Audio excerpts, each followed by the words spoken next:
दोस्तों, आपने पिछले एपिसोड में देखा कि कैसे समर ने ग्रीन ड्रैगन दानव किंग और लोयन दानव किंग की ब्लड लाइन टोटम को सक्रिय किया था।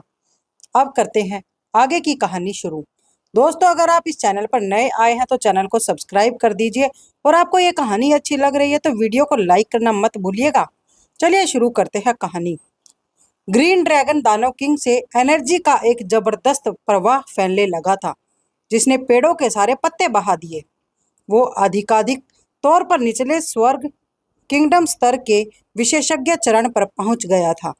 निसंदेह दानव किंग के दोनों पूर्वज गोल्डन लॉयन और 3 सिर वाला हरा ड्रैगन इतने अजेय थे कि वे अपने टोटम के केवल 10वें भाग के सक्रियण के बाद ही दोनों दानव किंगों के निचले स्वर्ग किंगडम के विशेषज्ञ चरण तक पहुंच सकते थे। समर उत्साहित हो गया और उसने दोनों दानव किंगों को निचले स्तर किंगडम के विशेषज्ञ स्तर तक पहुंचते देखकर सीधे अपनी उच्च किंगडम स्तर की गोली निकाल ली। समर ने दोनों गोलियां उन दोनों की तरफ बढ़ाते हुए कहा, लॉयन, हरे ड्रैगन, ये मेरे पास आखिरी 2 उच्च स्तर टीयर की गोलियां हैं। इसे खाने के बाद तुम दोनों उच्च स्वर्ग किंगडम स्तर तक पहुंच जाओगे।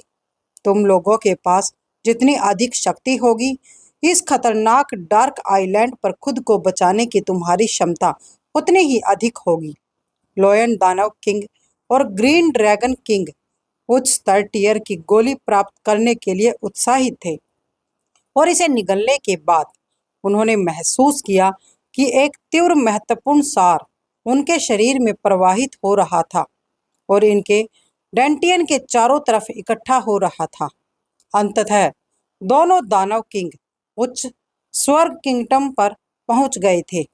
अब तक समर और उसकी टीम सभी सत्रों में एक सफलता प्राप्त कर चुके थे। समर ग्रैंड मास्टर किंगडम सत्र के विशेषज्ञ चरण में पहुंच गया था। योशिको पहले ही विशेषज्ञ चरण में थी और शैडो ग्रुप टीम और दोनों दानव उच्च किंग स्वर्ण किंगडम में पहुंच चुके थे। तकनीकी रूप से समर के पास एक अविनाशी टीम थी जो भविष्य में मार्शल आर्ट को एकीकृत करने में महत्वपूर्ण मदद प्रदान कर सकती थी। समर ने शक्तिशाली स्पिरिचुअल हथियार के लिए लड़ने के लिए टीम को डार्क आइलैंड के केंद्र में ले जाते हुए मुस्कुराते हुए कहा, चलो डार्क आइलैंड के केंद्र में चलते हैं। एक सामान्य स्पिरिचुअल हथियार उच्च श्रेणी की शक्तियों को आकर्षित करने में कोई मदद नहीं करेगा, क्योंकि वो शक्ति स्वयं पहले से ही स्पिरिचुअल शक्ति से युक्त होती है। फिर भी हथियार का स्तर पर्याप्त रूप से उच्च नहीं है।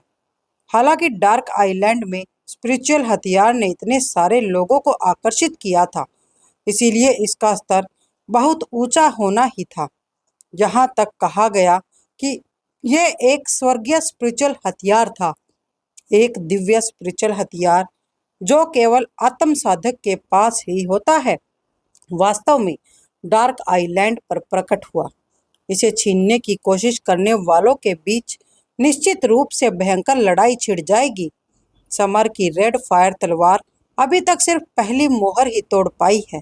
ये अभी भी एक साधारण उच्च श्रेणी स्पिरिचुअल हथियार है। अगर ये तीनों मुहरें तोड़ भी दे तो ये भी एक स्वर्गीय हथियार ही रहेगी। रेड फायर तलवार एक स्पिरिचुअल हथियार है जिसका इस्तेमाल अतीत में डार्क नाइट एम्परर करते थे। अगर आप इसके बारे में सोचें तो आपको पता चल जाएगा कि यह तलवार कितनी आकर्षक रही होगी, क्योंकि यह डार्क आइलैंड के स्पिरिचुअल हथियार के समान स्तर की थी। समर अपनी टीम को डार्क आइलैंड के केंद्र की तरफ ले गया। रास्ते में उन्हें कई विकसित जानवर मिले थे। समर ने शैडो ग्रुप टीम को कम शक्तिशाली जानवरों पर हमला करने दिया ताकि वे कुछ प्रशिक्षण ले सके। आखिरकार ये विकसित जानवर किसी भी अन्य सामान्य जानवरों से जो अलग थे, वे इतने शक्तिशाली थे कि वुल्फ फैंग टीम उनके विरुद्ध अपनी कौशल की प्रैक्टिस कर सकती थी। निश्चित रूप से यदि उन्हें ग्रैंड मास्टर किंगडम के जानवरों की तरह कुछ अधिक भयावह जानवर मिलते तो समर उन्हें तुरंत मारने की कोशिश करता। समर अब अजेय था, क्योंकि उसे केवल दुष्ट जानवर ही अपने विरोधी नजर आते थे। कुछ सामान्य विकसित जानवर तो उसे खतरा भी नहीं लगते थे, जब समर ने ग्रैंड मास्टर किंगडम 17 में मौजूद एक विकसित ब्लैक ईगल को मार डाला था, तभी डार्क नाइट एम्परर ने उनके दिमाग में फुसफुसाते हुए कहा, छोटे, उस दुष्ट जानवर के अंदर एक राक्षसी केंद्र है। तुम इसके महत्वपूर्ण सार को अवशेषित कर सकते हैं या इसका उपयोग मंत्र रचनाओं को स्थापित करने के लिए कर सकते हैं। समर ये सुनकर चौंक गया। उसे अचानक एहसास हुआ कि फूल परी के बगल वाली हरे कपड़े वाली लड़की आखिर तक इसीलिए आई थी क्योंकि वो मानव चेहरे वाली मकड़ी से राक्षसी केंद्रक को पकड़ने की कोशिश कर रही थी। दुर्भाग्य से उस समय तक उसे इस बात का एहसास जो नहीं था। समर ने डार्क नाइट एम्परर द्वारा बताई गई विधि का पालन किया। जब उसने चील के पेट को चीरा तो उसे अंडे के आकार का एक काला क्रिस्टल मिला। ये काला क्रिस्टल वास्तव में दानव केंद्रक था। हालांकि ये मुर्गी के अंडे जितना छोटा था, फिर भी इसमें जीवन ऊर्जा का तीव्र प्रवाह था। दुर्भाग्य से इस राक्षसी केंद्रक का तत्व वायु था। समर, जिसने अग्नि तत्व पर ध्यान केंद्रित किया था, उसे इस समय ये उपयोगी नहीं लगा। हालांकि ये ग्रीन ड्रैगन दानव किंग के लिए उपयोगी था क्योंकि वो पवन विकासवादी जीवन ऊर्जा से परिचित था। इससे ग्रीन ड्रैगन दानव किंग को सबसे ज्यादा फायदा होगा क्योंकि उसने अभी अभी उसके लिए ब्लड लाइन टोटम सक्रिय की है। समर ने वो क्रिस्टल ग्रीन ड्रैगन दानव किंग को देते हुए कहा, ग्रीन ड्रैगन दानव किंग, ये राक्षसी केंद्रक तुम्हारे लिए है, लेकिन इसे अभी तक परिष्कृत मत करना। तुम्हें तब तक प्रतीक्षा करनी होगी जब तक तुम्हारे उच्च स्वर किंगडम का आधार ठोस न हो जाए, और फिर इसे परिष्कृत करके ग्रैंड मास्टर किंगडम स्तर में तुरंत प्रवेश कर जाओगे। समर जानता था कि अगर किसी के पास ठोस आधार ना हो तो उसकी शक्ति स्थिर नहीं रहती, क्योंकि दोनों दानव किंग अपने ब्लड लाइन टोटम को सक्रिय करके और साथ ही अपनी उच्च स्वर्ग की गोली खाकर ग्रैंड मास्टर किंगडम में पहुंच चुके थे। इसीलिए उनके लिए बेहतर यही है कि वे अब किसी भी अल्पावधि में सतर न बढ़ाएं, अन्यथा इसमें उनके शरीर को नुकसान पहुंचेगा और भविष्य की साधना के लिए नुकसानदेह स्थिति पैदा होगी। लोयन दानव किंग को ग्रीन ड्रैगन के हाथ में राक्षसी नाभिक देखकर ईर्ष्या हुई। पहले वो सबसे ज्यादा शक्तिशाली हुआ करता था, फिर भी अब उसे एहसास हुआ कि जैसे ही ग्रीन ड्रैगन राक्षसी केंद्रक को परिष्कृत करेगा, वो निश्चित रूप से ग्रैंड मास्टर किंगडम तक पहुंच जाएगा और उसे हरा देगा। समर ने लॉयन दानव किंग की ईर्ष्या भरी निगाहों को देखकर उसे सांत्वना देते हुए कहा, ईर्ष्या मत करो, मैं बाद में तुम्हारे लिए एक राक्षसी केंद्रक लाऊंगा। समर की बात सुनकर लॉयन दानव किंग खुशी से उछल पड़ा। उसने धीरे से कहा, धन्यवाद युवा मास्टर। मॉक ने समर की बाह पकड़ते हुए कहा, बॉस, आपको निष्पक्ष होना होगा। आपको हमारे लिए भी एक राक्षसी केंद्रक ढूंढना होगा। समर ने सिर हिलाते हुए कहा, जरूर, अगर कोई उपयुक्त सार मिल जाए तो मैं आप सभी के लिए ढूंढ लूंगा। शांत डेथ गॉड ने अंत में कहा, बॉस, क्या आप हमारे लिए हमारी ब्लड लाइन टोटम को सक्रिय कर सकते हैं? शैडो ग्रुप टीम के सभी सदस्यों के पास ब्लड लाइन शक्ति थी। बोल्ड मैन ने पहले भी अपनी मॉन्क ब्लड लाइन को सक्रिय कर लिया था, हालांकि वो एक छोटा ही हिस्सा था। जहां तक डेथ गॉड की बात है, उनका ब्लड लाइन टोटम अभी सक्रिय नहीं हुआ था, इसीलिए हर कोई समर की तरफ उम्मीद भरी निगाहों से ही देख रहा था। समर ने अपना सिर हिलाते हुए कहा, हमें ब्लड लाइन टोटम को सक्रिय करने के लिए मंत्र और पूर्वजों के प्रेत की आवश्यकता है। मेरे पास विजेता बैज है जो सिर्फ शीर्ष 10 मानवों के लिए ही है, इसीलिए मैं तुम लोगों की मदद नहीं कर सकता। टीम को इस बात से थोड़ी निराशा हुई, लेकिन वे सभी जानते थे कि किसी ब्लड लाइन टोटम को सक्रिय करने के लिए बहुत मेहनत करनी पड़ती है। विजेता बैज थर्ड मास्टर नरेंद्र भारद्वाज ने समर के लिए छोड़ा था, और ये सिर्फ 10 दानव किंगों के लिए ही प्रासंगिक था। इसका किसी और चीज से कुछ भी लेना देना नहीं था। इसके बाद समर ने मुस्कुराते हुए उन सभी से कहा, चलो चलें, हमें डार्क आइलैंड में स्पिरिचुअल हथियार को जो ढूंढना है, हम बाद में ब्लड लाइन टोटम का पता लगा लेंगे। ये कहते हुए उसने टीम को डार्क आइलैंड के केंद्र की तरफ ले जाना जारी रखा। डार्क आइलैंड एक विशाल आइलैंड था जो बीच में एक पहाड़ी की तरफ ऊंचा था। बेशक आइलैंड पर पहाड़ियां मुख्य भूमि जितनी ऊंची नहीं होने वाली थी, वो बस कुछ 100 मीटर ऊंची थी। उन काली पहाड़ियों के बीच की चोटी पर एक तलवार गड़ी हुई थी। बिल्कुल सही, आपने सही समझा। चोटी पर एक लंबी तलवार गड़ी हुई थी। इसमें आकाश में एक भयंकर शक्ति फैल गई जो कुछ मील दूर से भी दिखाई दे रही थी। लंबी तलवार ने एक ऐसी भयानक आभा फैला दी मानो वो दुनिया को दबा रही हो। सभी जानवर डरकर कहीं दूर छिप गए। कुछ तो जमीन पर झुककर भी चले गए। स्वर्गीय स्पिरिचुअल हथियार के जबरदस्त दबाव ने इस मील के दायरे में सब कुछ दबा दिया। जब समर और उनकी टीम पहाड़ी के नीचे पहुंची तो अन्य शक्तिशाली एंशियंट मार्शल आर्ट फाइटर समूह पहले ही वहां पहुंच चुके थे और उन्होंने सबसे अच्छे स्थानों पर कब्जा भी कर लिया था। पूर्व की तरह के स्थानों पर तलवार मंडप का कब्जा था। पश्चिम की तरफ के स्थानों पर 100 फूल संप्रदाय का कब्जा था। दक्षिण में अग्नि एम्परर संप्रदाय और उत्तर में पिशाच संप्रदाय द्वारा कब्जा कर लिया गया था। बाकी बचे अन्य शक्तिशाली समूह ने भी बाकी बचे बेहतरीन स्थानों पर कब्जा कर लिया था ताकि वे स्पिरिचुअल हथियार को छीनने के लिए पहाड़ी पर आसानी से चढ़ सके। जब तक समर पहुंचा तो आगे की सभी सीटें भर चुकी थी। अगर उसे पहाड़ी पर चढ़ना था तो उसे दूसरों के पहले चढ़ने का इंतजार करना होगा। मॉक ने बोहे चढ़ाते हुए शिकायत करते हुए कहा, बॉस, ये काम नहीं करेगा।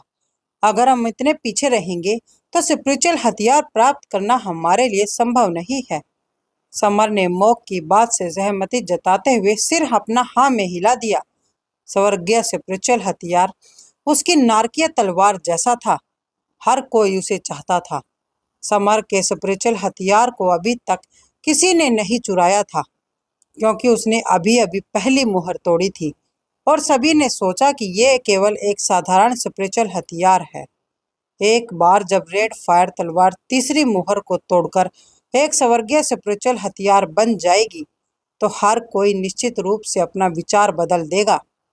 समर को रेड फायर तलवार की शक्ति के बारे में स्पष्ट जानकारी थी। यही कारण है कि वो डार्क आइलैंड से स्वर्गीय स्पिरिचुअल हथियार छीनना चाहता था। दानिश को समर को देखकर अपनी सारी शिकायतें फिर से याद आ गई थी। वो इस बात से नाराज था कि समर ने उसे पीटकर उससे विकास का फल छीन लिया था। वो जानता था कि वो समर का मुकाबला नहीं कर सकता। यही कारण था कि वो तलवार मंडप की तरफ भागा, क्योंकि वो जानता था कि वरिंदर गिल अत्यंत शक्तिशाली था। दानिश वरिंदर गिल के पास गया और उसने विनम्रता से बताते हुए कहा, एल्डर वरिंदर गिल, मुझे आपको कुछ बताना है। समर को फायर विकास फल मिला है। दानिश बहुत अच्छा व्यवहार कर रहा था और उसे इस उच्च सतर मास्टर के आगे नतमस्तक भी हो रहा था। उसमें अलग रहने की हिम्मत नहीं थी। वरिंदर ने आगे से पुष्टि करते हुए कहा, क्या तुम्हें यकीन है कि समर को फायर विकास का फल मिल गया है? दानिश ने हाँ में अपना सिर हिलाते हुए कहा, हाँ एल्डर वरिंदर गिल, मैंने इसे अपनी आंखों से देखा है। वरिंदर गिल ने उसकी बात सुनकर मुस्कुराते हुए कहा, ठीक है, अब मुझे अग्नि पेंशन शोधन के लिए ठीक इसी चीज की जरूरत है। भगवान का शुक्र है। वरिंदर गिल उत्साहित लग रहा था। वरिंदर गिल भी अग्नि जीवन तत्व की प्रैक्टिस करना चाहता था।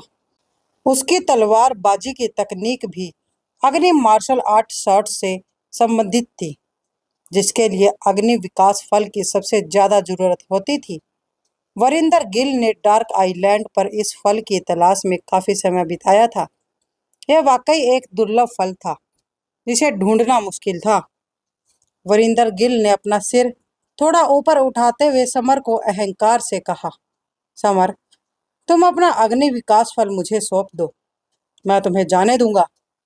समर ने दानिश और वरिंदर गिल के बीच की बातचीत सुनी और मन ही मन में कहा, हे भगवान, इस बेवकूफ दानिश ने यह बताने की हिम्मत कैसे की कि मुझे फायर विकास फल मिला है। सभी ने एक साथ समर को हताशा भरी नजरों से देखा। फिर भी जैसे ही उन्हें एहसास हुआ कि पूछने वाला वरिंदर गिल था, उसकी आंखों का उत्साह तुरंत गायब हो गया। वे इस भयानक वरिंदर गिल को जरूर जानते थे। वो तलवार मंडप का प्रमुख था। तभी 100 फूल संप्रदाय में हरे कपड़ों वाली लड़की ने फूल परी से संदेह से पूछा, संत, समर विकास कैसे प्राप्त करने में फल सक्षम था? फूल परी भी हैरान थी। वो जानती थी कि किसी भी विकास फल को पाने के लिए खास तकनीक की जरूरत होती है, जो आमतौर पर दूसरों को पता नहीं होती। वो समझ नहीं पा रही थी कि समर को ये असल में कैसे मिला। वो हरे कपड़े वाली लड़की को जवाब नहीं दे पाई, क्योंकि वो भी उलझन में थी। इस समय समर सबके आकर्षण का केंद्र बन गया था। सब उसे घूर रहे थे और सोच रहे थे कि क्या वो विकास का फल बांटेगा या नहीं। तभी समर ने उपहास भरे स्वर में वरिंदर गिल से पूछा, सीनियर वरिंदर गिल, मुझे आश्चर्य है कि आप विकास फल के साथ क्या करना चाहते हैं। वरिंदर गिल ने उसकी बात का जवाब देते हुए कहा, क्या तुम मजाक कर रहे हो? जाहिर है मैं इसे अपने शरीर में परिष्कृत करने के लिए खाना चाहता हूँ। तभी समर ने उसका मजाक उड़ाते हुए कहा, हो, तो तुम्हें बकवास खाना पसंद है? वरिंदर गिल के चेहरे के भाव गुस्से में बदल गए थे अब। उसने गुस्से से चिल्लाते हुए कहा, कमीने, मैंने कहा था कि मैं विकास का फल खाना चाहता हूँ, बकवास नहीं।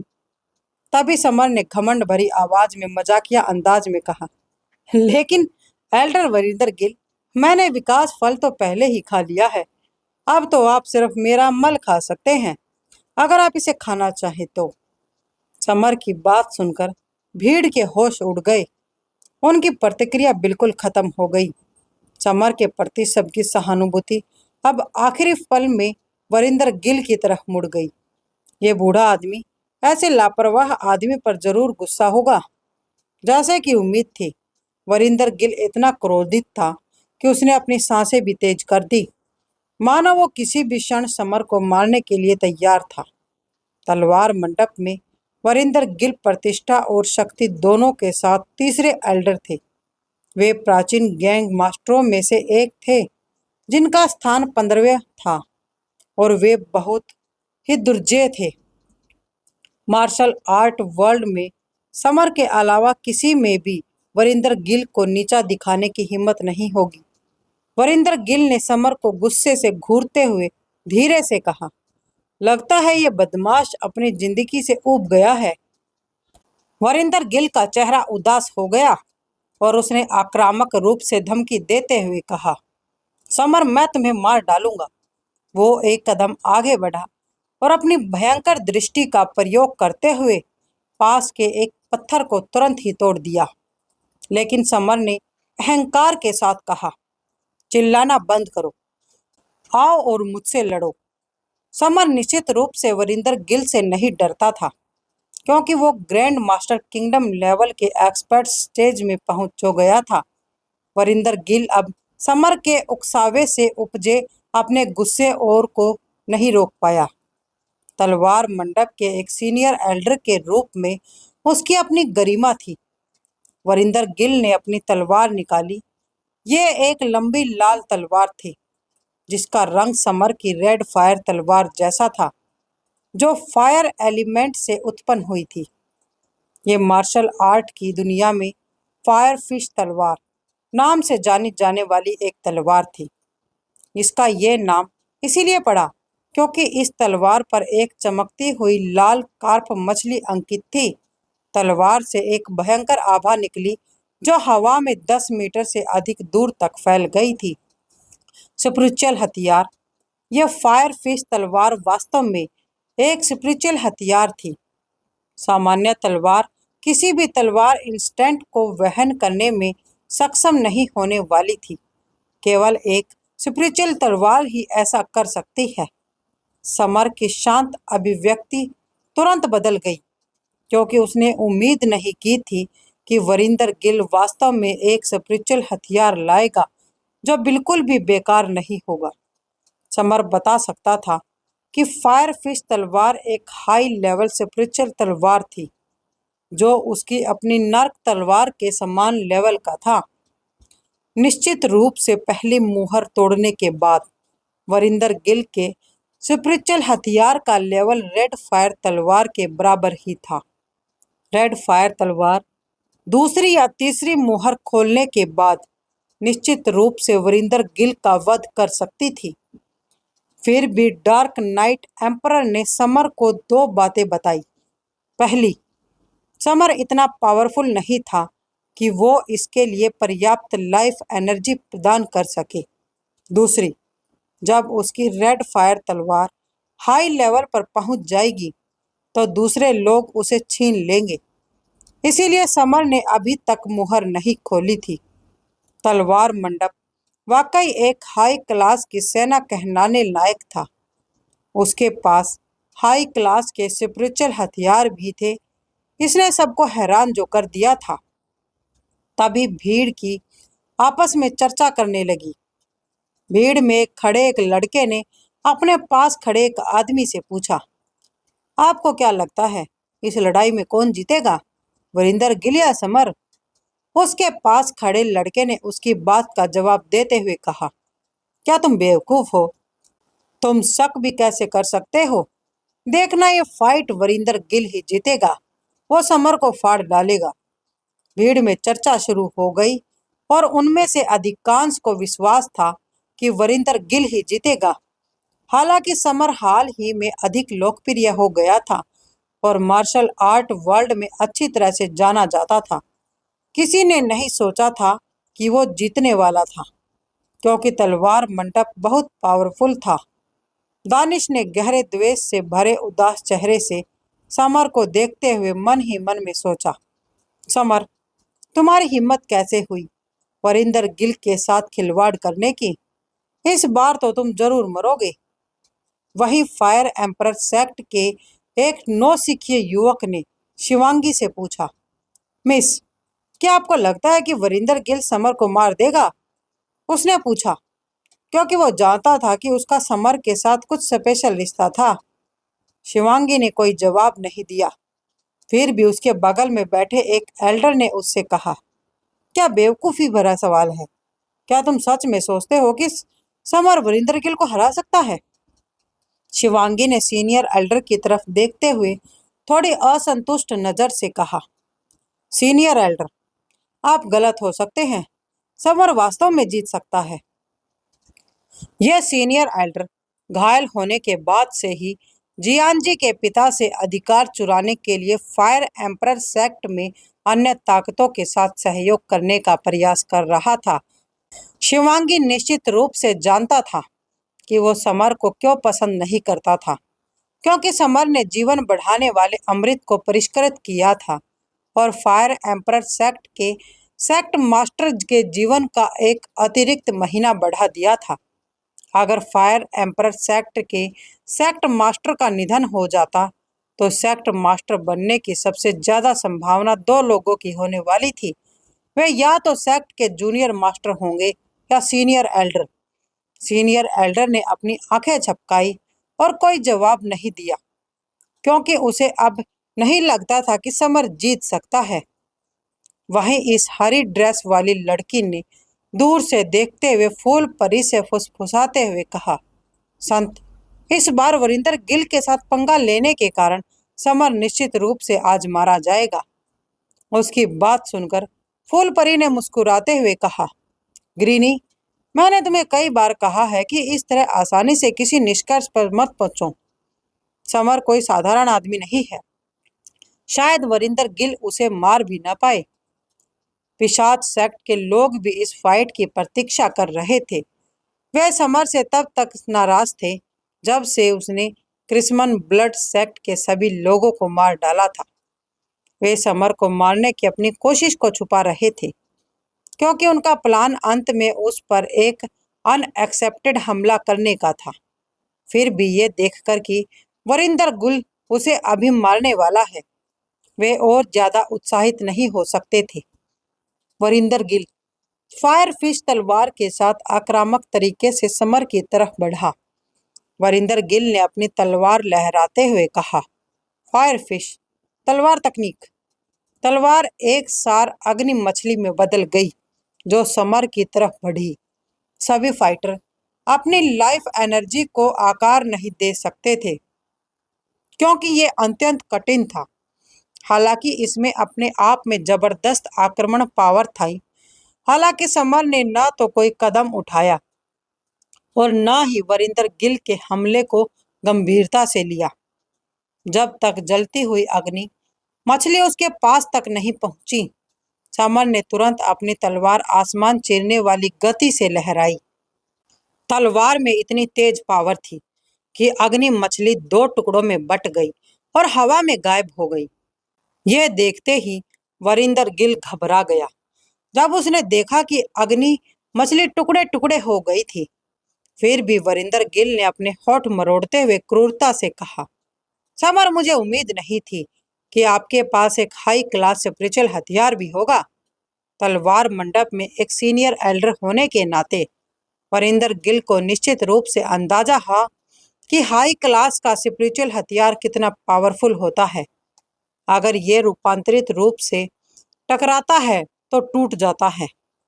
समर मुस्कुराया और उसने न तो इनकार किया और न ही कुछ समझाने की कोशिश की। उसने वरिंदर गिल को ये नहीं बताया कि उसकी रेड फायर तलवार असल में एक सर्वज्ञ स्पिरिचुअल हथियार है, न कि कोई हाई लेवल स्पिरिचुअल हथियार। क्योंकि वरिंदर गिल को पता था कि तलवार परिवर्तन से हमला पर्याप्त मजबूत नहीं था, इसीलिए उसने पहले समर के हमले को रोकने के लिए अपने किंगडम को छोड़ने का फैसला किया। ग्रैंड मास्टर किंगडम लेवल के सभी फाइटर किंगडम की पावर को समझते थे। फिर भी पावर अलग अलग होती है। फाइटर जितना अधिक दुर्जय होता था, उसकी व्यापक पावर उतनी ही अधिक पावरफुल होती थी। ग्रैंड मास्टर किंगडम के टॉप पर पहुंचने वाले किंगडम की पावर निश्चित रूप से ग्रैंड मास्टर दायरे के पहले के स्टेज से अधिक होगी। जब तक कि एक प्रकृति दूसरे का विरोध न करे, प्रदेशों का लेवल आगे बढ़ सकता था। वरिंदर गिल जानता था कि वो भी समर की तरह फायर एलिमेंट से संबंधित थे, क्योंकि दोनों ही फायर एलिमेंट सार की प्रैक्टिस करते थे। फिर भी उनका मानना था कि उसे समर को हराना होगा, क्योंकि उसकी पावर एक किंगडम में समर से ज्यादा थी। वरिंदर गिल ने तुरंत अपनी नर किंगडम को छोड़ते हुए उपहास करते हुए कहा, फायर किंगडम। कुछ हजार मील के एरिया में आग लपटे सब कुछ ढक चुकी थी। 150 ज्वालाएं इतनी तेज जल रही थी मानो वे सब कुछ निगल जाएंगी। समर ने आंख सिकोड़ ली। निसंदेह वरिंदर गिल ने एक ज्यादा पावरफुल फायर किंगडम छोड़ा था, क्योंकि वो काफी लंबे समय तक जीवित रहा था। इसीलिए उसने अपने शरीर के अंदर ज्यादा लाइफ एनर्जी भी जमा कर लिए थे। समर जानता था कि अगर उसने अपना फायर किंगडम भी छोड़ दिया तो वो भी वरिंदर गिल को नहीं हरा पाएगा, क्योंकि उसके पास केवल 100 ज्वाला सार गोले थे। क्योंकि दोनों की एक ही किंगडम पावर थी, इसीलिए समर को अपने मनोबल और लाइफ सार के साथ लड़ना पड़ा। समर के पास निश्चित रूप से वरिंदर गिल के तुलना में एक कम इम्पोर्टेंट सार था। हालांकि फायर किंगडम के अलावा समर ने गुरुत्वाकर्षण किंगडम और तूफान किंगडम को भी कंट्रोल किया हुआ था।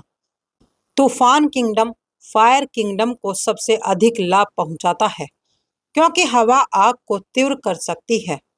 समर ने तूफान किंगडम को छोड़ते हुए कहराते हुए कहा, तूफान किंगडम 100 पवन किनारा। तूफान किंगडम द्वारा सैकड़ों पवन किनारे बनाए गए, क्योंकि एक भयंकर बवंडर आया और फायर किंगडम की ज्वाला को भड़काना शुरू कर दिया। तभी एक जोर से गड़गड़ाहट की आवाज हुई। आपकी लपटें दूर तक फैल गई थी और वास्तव में वरिंदर गिल की तरफ बढ़ गई। ये सीन देखकर सभी दंग रह गए थे। उन्होंने तुरंत सोचा कि समर ने तूफान किंगडम से उत्पन्न हवा के फोर्स का उपयोग करके वरिंदर गिल की ज्वाला का जवाब देने में चतुराई दिखाई थी। वरिंदर गिल घबरा गया और उसने अपना फायर किंगडम वापस ले लिया, वरना वो खुद को जला लेता। वरिंदर गिल आश्चर्य से हकलाते हुए पूछने लगा, तुमने वास्तव में तूफान किंगडम को समझ लिया? तलवार मंडप सेक्ट का सीनियर एल्डर और ग्रैंड मास्टर लिस्ट में 15वें स्थान पर रहने वाले ग्रैंड मास्टर होने के बावजूद वरिंदर गिल ने न केवल एक ही किंगडम सीखा था, वह सचमुच हैरान था कि समर वास्तव में एक से अधिक किंगडम समझ सकता था। अन्य किंगडम में से जिसे समर ने संयोगवश समझा था, वो फायर किंगडम का प्रतिरूप था, जिसकी वरिंदर गिल ने बिल्कुल भी उम्मीद नहीं की थी। पावर आदि ये ऐसी चीज नहीं थी जिसे आप तब तक प्राप्त कर सकते हैं जब तक आप इसे चाहते हैं। किंगडम पावर को समझना अत्यंत चैलेंजिंग था, क्योंकि इसके लिए अत्यधिक क्षमता, समझने की क्षमता के साथ साथ आत्मा और इच्छा शक्ति की आवश्यकता होती थी। ये पूरा सीन देखकर हरे कपड़े पहने लड़की को अपनी आंखों पर विश्वास नहीं हुआ। उसने हैरान होते हुए फूल परी से कहा, संत, जहाज पर चढ़ने से पहले समर को तूफान किंगडम की समझ नहीं थी, अब वो इसका इस्तेमाल कैसे कर सकता है? फूल परी ने आश्चर्य से कहा।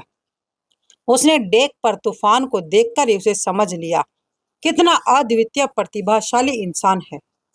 हरे कपड़े वाली लड़की यह बात सुनकर चौंक गई। वो जानती थी कि फूल परी शायद ही कभी किसी की तारीफ करती है, शायद कभी किसी को जीनियस नहीं कहती। तभी उधर समर ने मुस्कुराते हुए वरिंदर गिल से कहा, मुझे वो सब दिखाओ जो तुम्हारे पास है। वरिंदर गिल हिचकिचा रहा था, क्योंकि समर के पास भी एक स्पिरिचुअल हथियार था और उसने जो फायर किंगडम छोड़ा था, उसका मुकाबला समर के तूफान किंगडम ने कर लिया था। अब उसका एकमात्र फायदा उसकी मार्शल आर्ट तकनीक थी। वरिंदर गिल ने चिल्लाते हुए कहा, फायर फिश तलवार, 100 भ्रमकारी तलवारें। उसने 100 भ्रमकारी तलवारें छोड़ते हुए दहाड़ लगाई, जो फायर फिश तलवार की सबसे पावरफुल तकनीक थी। जैसा कि यह सुनने में आया, 100 भ्रामक तलवारों की तकनीक में से 100 तलवारें बनाई जाएंगी, जिससे आप ये नहीं बता पाएंगे कि असली तलवार कौन सी है। समर ने अपने सामने तैरती सैकड़ों लाल तलवारों को देखकर बोहे चढ़ाई। अगर उसका प्रतिद्वंदी कमजोर होता तो वह बता सकता था कि कौन सी तलवार असली है। हालांकि वरिंदर गिल एक ऐसा फाइटर था जो ग्रैंड मास्टर किंगडम को टॉप स्टेज पर पहुंचा चुका था। समर को तलवारों में अंतर करने में मुश्किल हो रही थी। तभी डार्क नाइट एम्परर ने समर के मन में फुसफुसाते हुए कहा, छोटे, 49वें नंबर वाली तलवार असली है, बाकी सब नकली हैं। तलवारों में अंतर करने के लिए एक महान स्पिरिचुअल पावर की आवश्यकता थी। डार्क नाइट एम्परर उन्हें तुरंत पहचान सकता था, क्योंकि वो स्वयं एक स्पिरिचुअल आत्मा था और वरिंदर गिल की खामियों को पहचान सकता था। समर प्रसन्नता से अपनी रेड फायर तलवार निकाल रहा था। तलवार से निकले लाल रोशनी की एक चमक वरिंदर गिल की 49वें तलवार की छाया की तरफ बढ़ रही थी। रेड फायर तलवार और फायर विश तलवार के टकराव से बहुत तेज आवाज हुई, जिससे तलवार की पावर चारों तरफ बिखर गई और अंततः असली तलवार का स्वरूप सामने आ गया था। यह सब देखकर वरिंदर गिल हिल गया। उसे इस बात का गहरा सदमा लगा कि समर ने इतने कम समय में असली तलवार को पहचान लिया। जिस पावरफुल स्पिरिचुअल एनर्जी तकनीक की प्रैक्टिस वरिंदर गिल ने दशकों तक की थी, उसका समर ने बड़ी आसानी से पालन किया, जबकि वरिंदर गिल अभी भी सदमे में था। समर आगे बढ़ा और अपनी तलवार को बिजली की चमक की तरह वरिंदर गिल के शरीर की तरफ घुमाया। वरिंदर गिल अचानक घबरा गया। जब उसने अपने तलवार का जोर महसूस किया, उसके पास प्रतिरोध करने का समय भी नहीं था। वो सीधे ही पीछे की तरफ बढ़ने लगा। समर की तलवार बहुत तेज थी। उसने वरिंदर गिल के कंधे पर गहरा घाव कर दिया और वहां से खून बहने लगा। वरिंदर गिल ने अपनी आंखों में गुस्से के साथ चिल्लाते हुए कहा, बेवकूफ, तुमने मुझे काटने की हिम्मत कैसे की? वरिंदर गिल को घायल हुए काफी समय हो गया था। दरअसल यह पहली बार था जब उसे किसी ऐसे व्यक्ति ने घायल किया था जो उससे कम पावरफुल था। उसे बहुत अपमानित महसूस हो रहा था। आसपास के लोग भी हैरानी से आपस में चर्चा करने लगे थे। एक आदमी ने धीरे से कहा, क्या वरिंदर गिल घायल हो गया? उसके पास खड़े एक लड़के ने हैरानी से कहा, यह कैसे संभव हो सकता है? Varinder Gill grand master kingdom level की सूची में 15वें नंबर का मास्टर है, जिसके पास एक स्वर्गीय स्पिरिचुअल हथियार भी है। फिर भी वे घायल कैसे हो सकते हैं? एक और लड़के ने चौंकते हुए कहा, क्या मैं सही देख रहा हूँ? यह कैसे हो सकता है? उसके पास खड़े लड़के ने हाँ में सिर हिलाते हुए कहा, आपने साफ देखा, वरिंदर गिल सचमुच घायल था। हम सब ने समर को कम आंका था। वह बहुत भयानक आदमी है। भीड़ में ये सब चर्चाएं शुरू हो गई थी। हर कोई समर को उलझन भरी नजरों से देख रहा था। वे शर्मिंदा महसूस कर रहे थे क्योंकि समर, जिसके बारे में उन्होंने आश्वासन दिया था कि वो वरिंदर गिल द्वारा मारा जाएगा, उसने वास्तव में वरिंदर गिल को भी घायल कर दिया था।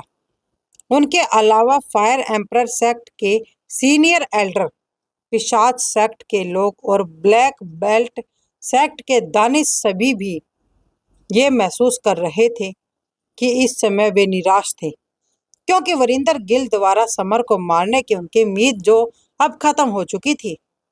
वहीं समर ने तिरस्कार के साथ हाथ हिलाते हुए कहा, क्या मैं ग्रैंड मास्टर की लिस्ट में 15वें स्थान पर रहने वाले फाइटर बस इतना ही पावरफुल है? यह तो बहुत कम है।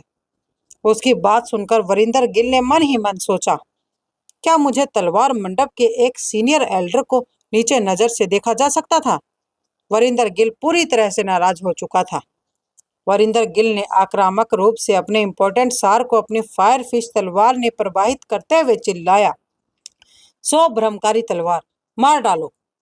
उसने 100 तलवारों में बदल दिया और समर की तरफ हमला किया।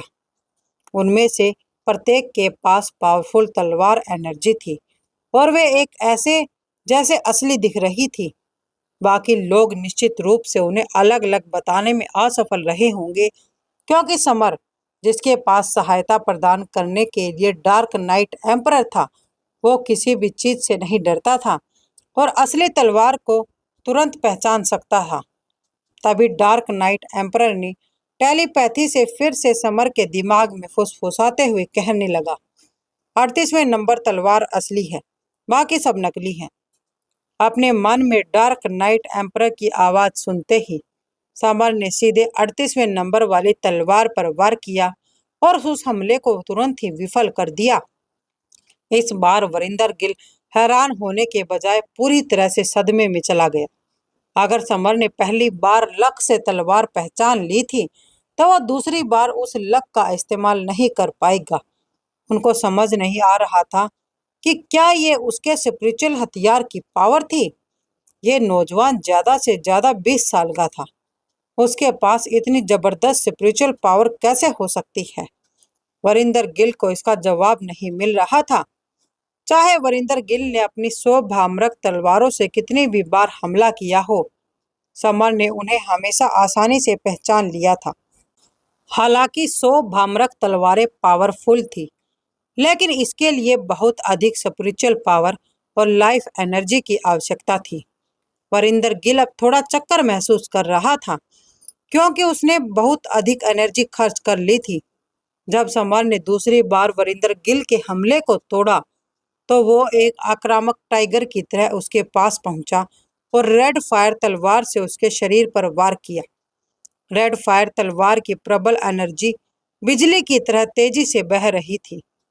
वरिंदर गिल घबरा गया और उसने छिपने की कोशिश की। फिर भी केवल उसका सिर और गर्दन ही तलवार से पूरी तरह बच पाए, जबकि उसके कंधे इतने तेज नहीं थे। उसके शरीर में लाइफ एनर्जी की कमी के कारण उसकी गति धीमी हो चुकी थी। वरिंदर गिल का बायां हाथ समर ने काट दिया था और उसका खून बहने लगा। वरिंदर गिल ने दर्द से कहराते हुए अपनी कटी हुई बाह को पकड़ते हुए एक दर्दनाक चीख मारी।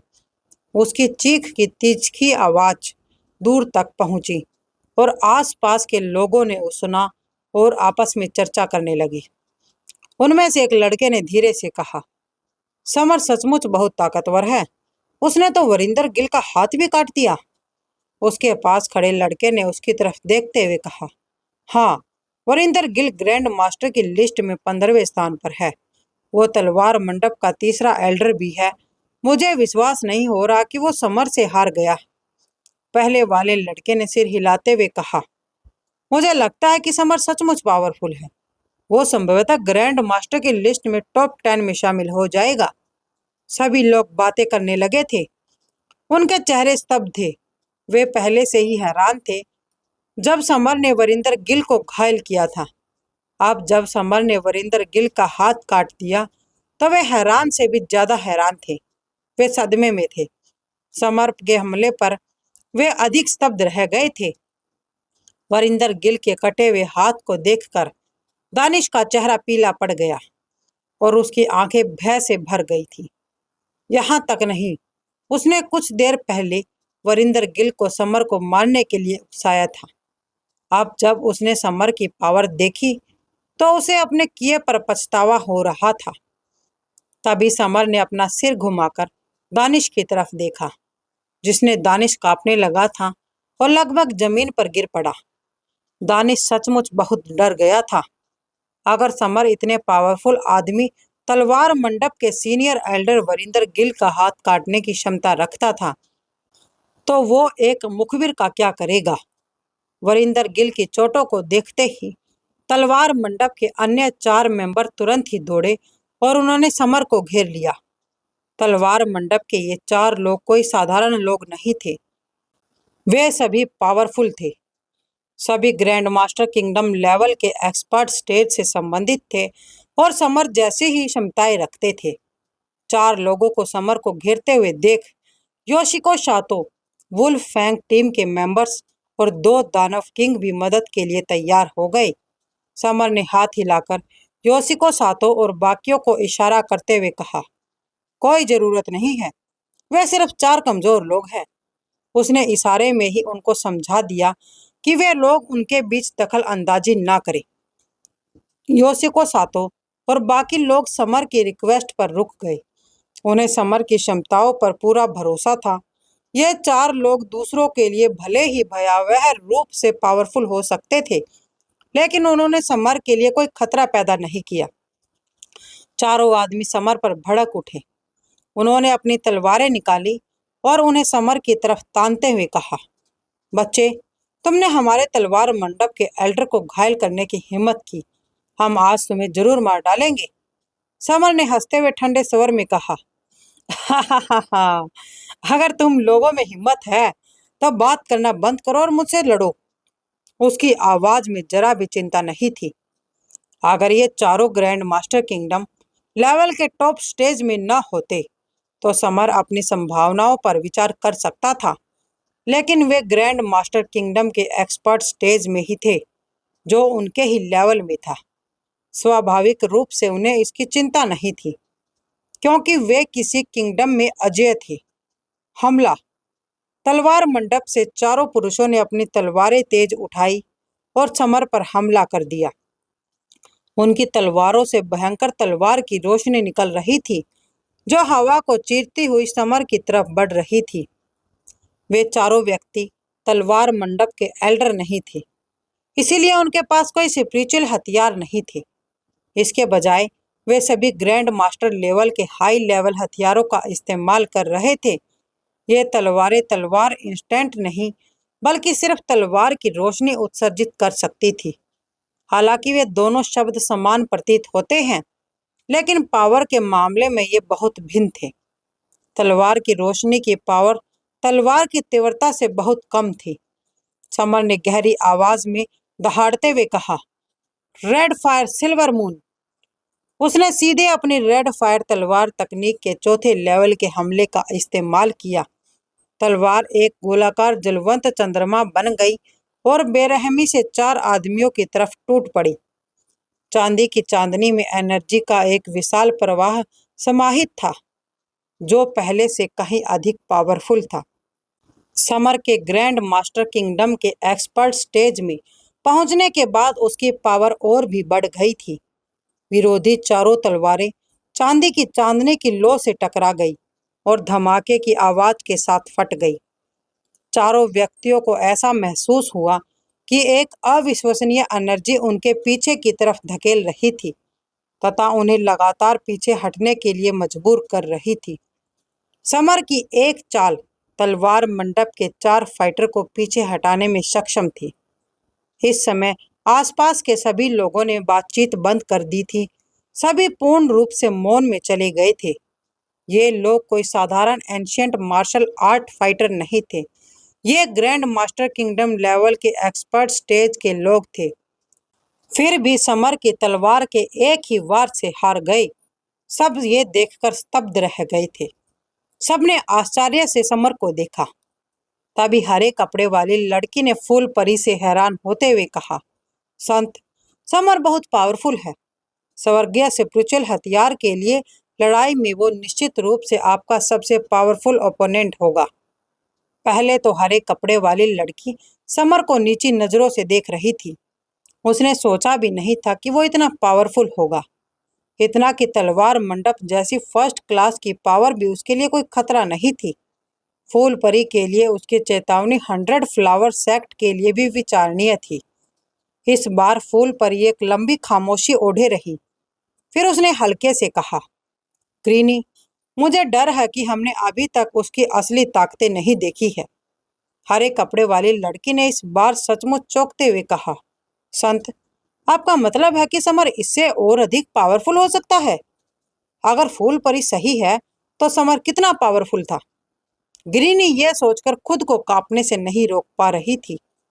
वरिंदर गिल और तलवार मंडप के चारों मेंबर्स आसपास के लोगों की आवाज सुनकर मुंह बनाने लगे। इस बार वे पूरी तरह से अपमानित महसूस कर रहे थे। उनमें से कोई भी समर के पास तक नहीं जा रहा था। जैसे ही वरिंदर गिल और बाकी लोग अपना हमला जारी रखने के लिए तैयार हुए, पहाड़ की चोटी पर खड़ी हरी तलवार से अचानक एक बहरा कर देने वाली ध्वनि निकली। तलवार का शरीर कांपने लगा। उसकी तलवार की एनर्जी वायुमंडल को चीरती हुई आकाश की तरफ दौड़ पड़ी। तलवार की एनर्जी की 1000 मीटर लंबी किरण आकाश को पार कर गई, मानो आकाश गंगा आकाश से गिर पड़ी हो। तभी दानिश ने चिल्लाते हुए कहा, स्वर्गीय स्पिरिचुअल हथियार प्रकट होने वाला है, सभी लोग जल्दी करें। यह कहते हुए वो पहाड़ की चोटी की तरफ भागा। पीछे न छूटने की इच्छा रखते हुए पिशाच सेक्ट के मेंबर्स भी बड़े बड़े कदमों से पर्वत शिखर की तरफ चल पड़े। तभी वरिंदर गिल ने पीले चेहरे के साथ अपने कटे हुए हाथ को पकड़े हुए कहा, समर, एक बार जब मैं स्वर्गीय स्पिरिचुअल हथियार प्राप्त कर लूंगा तो मैं तुम्हें एक ही बार में मार डालूंगा।